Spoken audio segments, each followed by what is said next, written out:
have those days. But what if I told you that you have the power to paint your own sunshine, even on the cloudiest of mornings? It's not about ignoring the bad stuff or pretending problems don't exist. It's about shifting your focus, building resilience, and actively choosing a more positive outlook.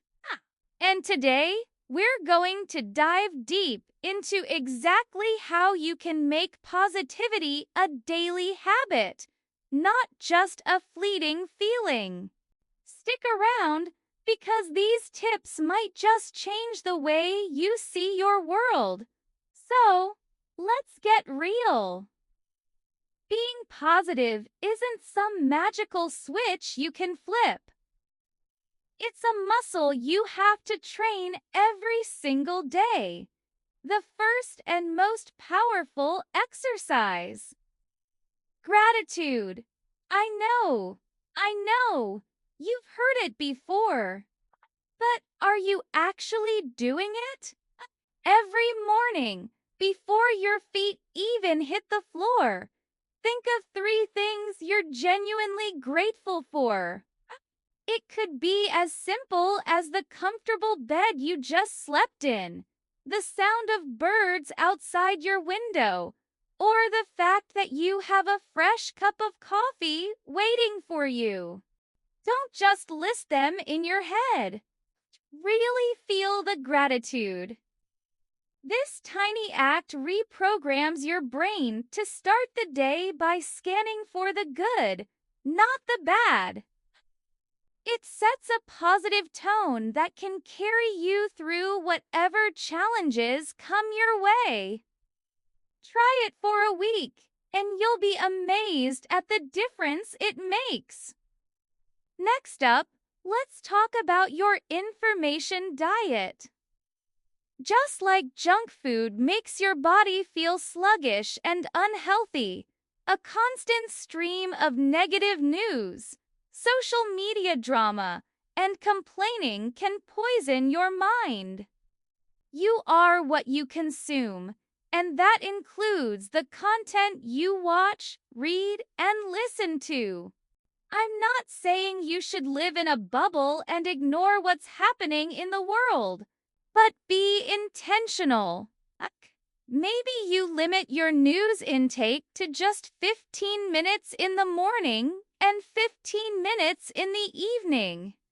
Follow accounts that consistently make you feel anxious, jealous, or just plain bad.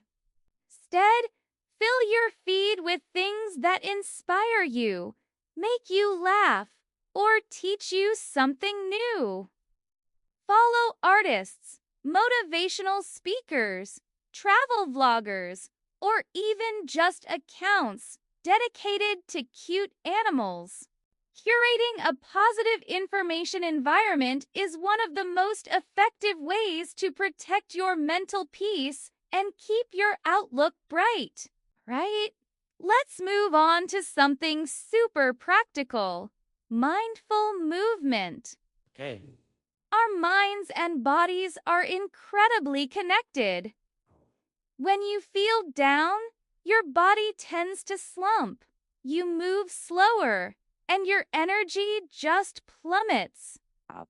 The fastest way to break that cycle is to move your body. Up. Not saying you need to go run a marathon every time you feel sad. It can be as simple as putting on your favorite song and having a one-person dance party in your living room for 3 minutes. Or going for a brisk 10-minute walk outside, focusing on the feeling of the sun on your skin and the air in your lungs. Exercise releases endorphins, which are natural mood lifters.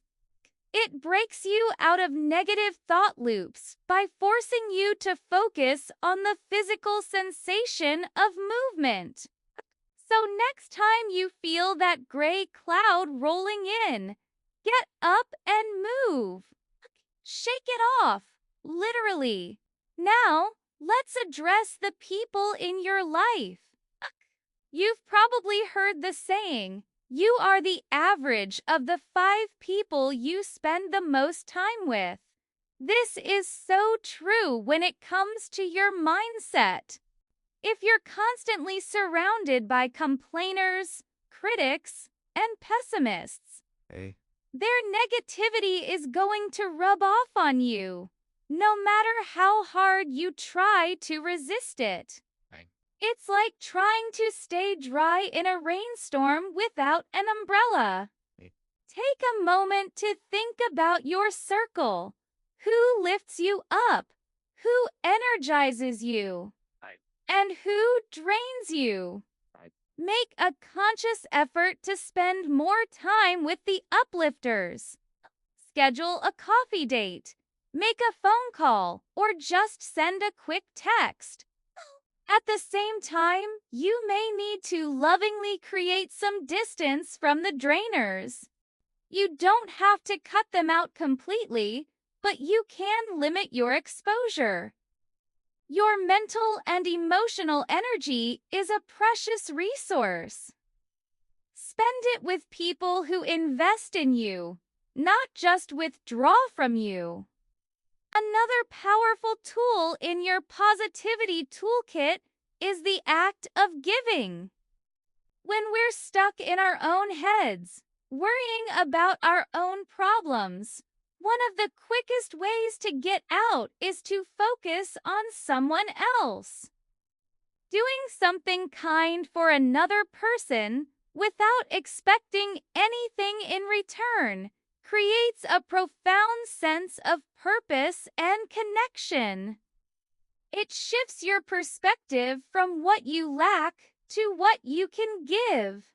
This doesn't have to be some grand gesture. Buy a coffee for the person behind you in line.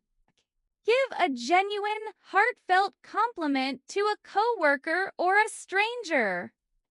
Volunteer for an hour at a local shelter. Send a supportive message to a friend who's having a tough time.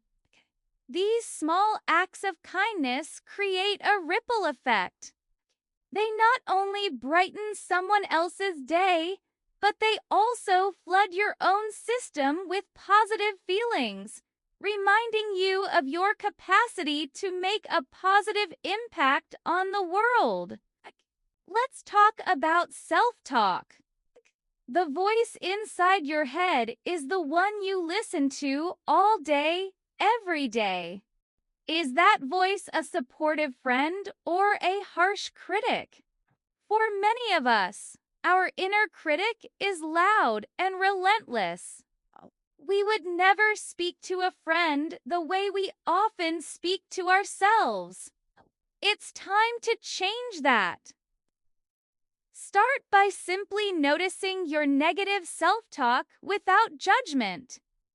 When you catch yourself thinking, "I'm so stupid, I can't do anything right," just pause. Acknowledge the thought, then consciously reframe it. Challenge it. Would you say that to your best friend? No. You'd say, "Hey, you made a mistake. It's okay. Everyone makes them. What can we learn from this?" Start talking to yourself with that same compassion and encouragement. Be your own cheerleader. This is a practice, and it takes time. But over time, you can quiet that inner critic and cultivate a kind, supportive inner voice that builds you up instead of tearing you down. Now let's tackle the concept of letting go. So much of our negativity comes from holding on to things we can't control. We replay past mistakes. We worry about future what-ifs, and we get angry about things that have already happened. This is like trying to drive forward while staring in the rear-view mirror. You're going to crash. Practicing mindfulness can be a game changer here.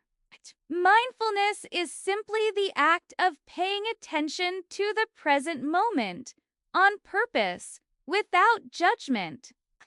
When you find your mind drifting to past regrets or future anxieties, gently guide it back to the here and now. Focus on your breath. What do you see, hear, smell right now? The past is gone, and the future hasn't arrived. The only place where life is actually happening, the only place you have any power, is right now. Letting go of what you can't control frees up an enormous amount of mental energy to focus on what you can, your actions and attitude in this very moment. It's also incredibly important to have something to look forward to. Big or small, having a future event that excites you can pull you through the tough days. It gives you a sense of hope and purpose. This could be a big vacation you're planning for next year, but it can also be much smaller, more immediate things. Maybe it's looking forward to trying a new recipe for dinner tonight. Or the new episode of your favorite show that drops on Friday. Or meeting a friend for a walk on Saturday morning. Sprinkle your calendar with these little pockets of joy. Plan them, anticipate them, and then savor them when they happen. These positive anchor points can make the daily grind feel much more manageable and give you the motivation to keep moving forward, knowing that good things are on the horizon. And this is crucial. It's okay to not be okay. The goal isn't toxic positivity, where you pretend to be happy all the time. That's exhausting and inauthentic. We are human beings, and we are meant to feel a full range of emotions, including sadness, anger, and frustration. True positivity is about acknowledging those feelings, allowing yourself to feel them without judgment, and then choosing not to let them define your entire day or your entire life. It's about having the tools and the resilience to navigate those tough emotions and find your way back to a place of balance and hope. If you find yourself struggling for a prolonged period and these tips don't seem to help, please don't hesitate to reach out to a mental health professional. Seeking help is a sign of incredible strength, not weakness. So to recap, start your day with gratitude. Curate a positive information. Diet. Move your body to change your mood. Surround yourself with uplifters. Give back to others. Become your own best friend through positive self-talk. Let go of what you can't control and always have something to look forward to. These aren't quick fixes. They are lifestyle changes. They are daily practices that, over time, will fundamentally rewire your brain for happiness and resilience. Start small. Pick one or two of these to focus on this week. See how it feels? You have the power to create a more positive life. One thought, one action, one day at a time. Thank you so much for spending this time with me today. I hope you found these tips helpful. If you did, please hit that like button and subscribe for more content on living a happier, more intentional life. I'd love to hear from you in the comments below. Which of these tips are you going to try first? Or do you have another positivity habit that works for you? Share it with our community. Until next time, take care and keep shining.